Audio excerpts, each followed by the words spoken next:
president of Judicial Watch, answering a lot of questions for us because Vince likes to play a lawyer on the radio. But in honesty, none of us are lawyers. But we thought you could answer some of the questions. I'm not a lawyer either. I know. But we've been talking about what's going on with these hearings and how Adam Schiff managed to get subpoenas in order to spy on Devin Nunes and Rudy Giuliani and John Solomon. Right. And the president. The attempt was to target the president here too. Yeah, and apparently, I didn't realize this, but they can do that because House committees can issue subpoenas with the support of just the majority party, which I didn't realize. And Senate committees, though, require bipartisan support for subpoenas. Yes. So the call that is being made on Jim Banks from Indiana is calling for Lindsey Graham to now do the same, and he wants Schiff's records, and he wants Joe Biden and Hunter Biden's records as well. But that can't happen in the Senate with just the majority party. So the Republicans are dead in the water here. They really can't return the favor. They can't go back and get Adam Schiff's records, which a lot of people want to see, because they want to see the phone calls that were made to see if there were conversations back and forth between Adam Schiff's office and. Well, Republicans could do it if they want. The rules of the Senate are set in the end by the majority party. Oh, so they can change and if the rules aren't, quote, allowing them to send out a subpoena, has anyone asked the Democrats whether they want a subpoena? And if they're being unreasonably obstructed, of course, the rules could be changed. Look, Schiff needs to be subject, and I've always thought the communications between Schiff and the CIA leaker, in the least, need to be subject to a criminal inquiry by the Justice Department.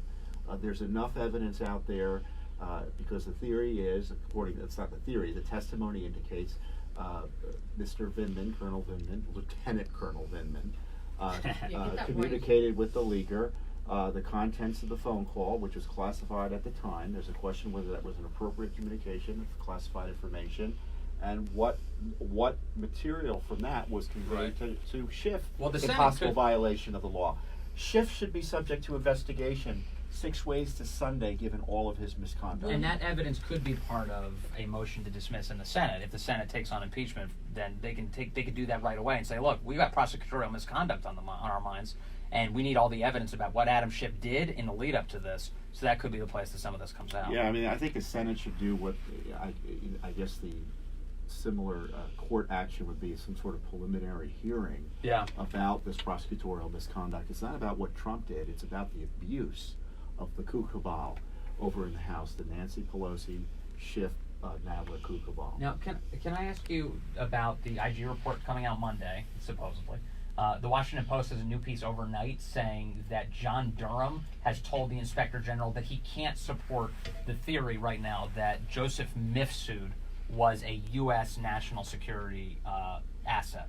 That he was not an intelligence asset of the United States. John Durham doesn't have the information to support that. The Washington Post has this basically screaming that there's a conspiracy theory about Joseph Mifsud, this professor who spoke with George Papadopoulos. Turns out not true because John Durham hasn't found evidence to support it. What do you make of that? Well, we don't know what John Durham told, and the Washington Post admits that maybe this is only one aspect of what the communications are. And the allegation wasn't that Mifsud specifically was a United States intelligence asset. The key issue is he wasn't working for the Russians, and they were telling everyone he was working for the Russians. Is that accurate or not? Right. And of course, as you point out, Vince, during the break, the Post confirms and reconfirms, and the IG confirms and reconfirms that everyone knew the dossier was bunk, and they didn't tell the FISA court that. Yes. So there are crimes associated with the Spygate targeting of President Trump. That's not the Washington Post headline. The Washington Post headline is, conservatives are bad for asking questions about why they began looking at Trump to begin with. But the fact is, they were lying to the court, and they misled the court. They had material omissions of fact. Yep. And there's someone, potentially, according to prior reports, who specifically altered evidence. Yes, Kevin Kleinsmith. So President Trump is a crime victim in so many ways. We saw that with the latest Adam Schiff report, and we're going to see this on Monday. I don't know what the IG's conclusions are. My guess is they wouldn't be as strong as someone like me, but the facts will be there, demonstrating criminal activity directed at the president by the Obama gang and the deep state, even during his presidency. Does this report coming out on Monday impact at all what the Democrats are doing as far as impeachment? Oh, I think it's It's inextricably linked. There'd be no Russiagate without Ukraine.